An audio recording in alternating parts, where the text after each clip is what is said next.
आजकल राहुल गांधी हर रोज जातगत जनगणना के गीत गा रहे हैं। हालांकि इसमें हैरानी वाली कोई बात नहीं है, क्योंकि राहुल गांधी जैसे नेताओं को अपनी राजनीति के लिए जो कुछ सही लगता है ये लोग बस वही काम करते हैं। लेकिन हम सिर्फ राजनीति की बात कहकर तो राहुल गांधी को गलत ठहरा नहीं सकते। इसलिए आज हम जातिगत जनगणना के पक्ष में दिए जाने वाले हर तर्क को तथ्य और सबूतों के साथ गलत साबित करेंगे।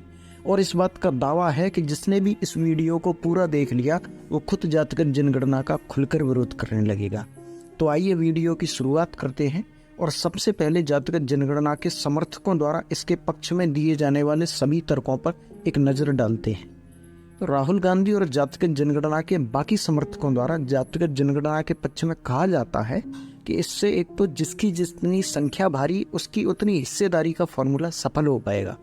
दूसरा, जातिगत जनगणना होने के बाद सबको शिक्षा और रोजगार मिल पाएगा। तीसरा, इससे देश का एक्सरे हो जाएगा और ये पता लग जाएगा कि किस जाति में कितने अमीर और कितने गरीब हैं। चौथा और आखिरी, आरक्षण की 50% की सीमा को हटाने में मदद मिलेगी। तो आइए इन सभी कुतर्कों को एक एक करके समझते हैं और इनके द्वारा जो घटिया राजनीति की जा रही है उसका पर्दाफाश करते हैं। सबसे पहले जवाब देते हैं जाति की संख्या के आधार पर भागीदारी देने वाली बात का। तो एक बात बताओ राहुल गांधी जी, क्या आपको नहीं पता कि जनसंख्या वृद्धि हमारे देश की कितनी बड़ी समस्या है? क्या आपको नहीं पता कि अब भी देश में जितनी जनसंख्या है उसकी जरूरतें पूरी करने में ही हमारे देश के संसाधन खत्म होते जा रहे हैं? फिर जाति की संख्या के आधार पर भागीदारी देने जैसा कोई घटिया फॉर्मूला आपके दिमाग में आ कैसे सकता है? क्या आपके अंदर इतना भी कॉमन सेंस नहीं है कि देश में अगर जाति की संख्या के आधार पर अधिकार दिए जाने लगे तो हर जाति में अपनी संख्या बढ़ाने का कंपटीशन शुरू हो जाएगा और तरक्की की ओर जाने की बजाय हमारा देश जनसंख्या विस्फोट की वजह से गड्ढे में चला जाएगा। अब आते हैं शिक्षा और रोजगार वाली बात पर। तो मेरे भाई एक बात बताओ, अगर आप सच में अशिक्षितों को रोजगार देना चाहते हो तो उनकी जनगणना कराओ ना जो अशिक्षित हैं।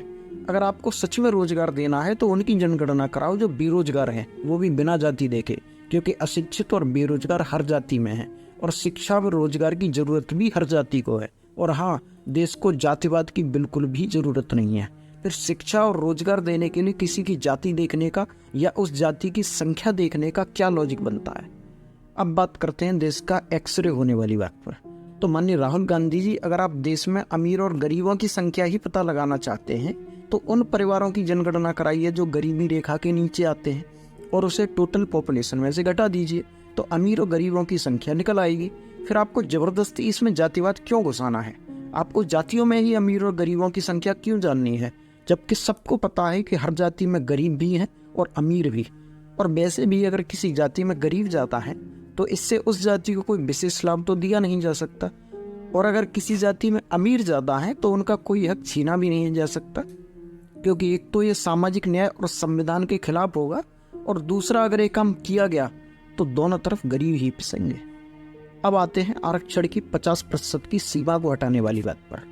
तो ईमानदारी से दिल पर हाथ रखकर एक बात बता देना राहुल गांधी जी कि आप भी अम्बेडकरवादियों की तरह यही चाहते हैं ना कि दलितों और आदिवासियों की हालत में कभी सुधार ना हो, वो कभी तरक्की ना कर पाए, वो कभी दलित और वंचित की श्रेणी से बाहर आकर सामान्य वर्ग में शामिल ना हो पाए और उन्हें आरक्षण नाम की बैसाखी की हमेशा जरूरत पड़ती ही रहे, ताकि अम्बेडकरवादियों की दुकान चलती रहे और आपकी राजनीति, है ना।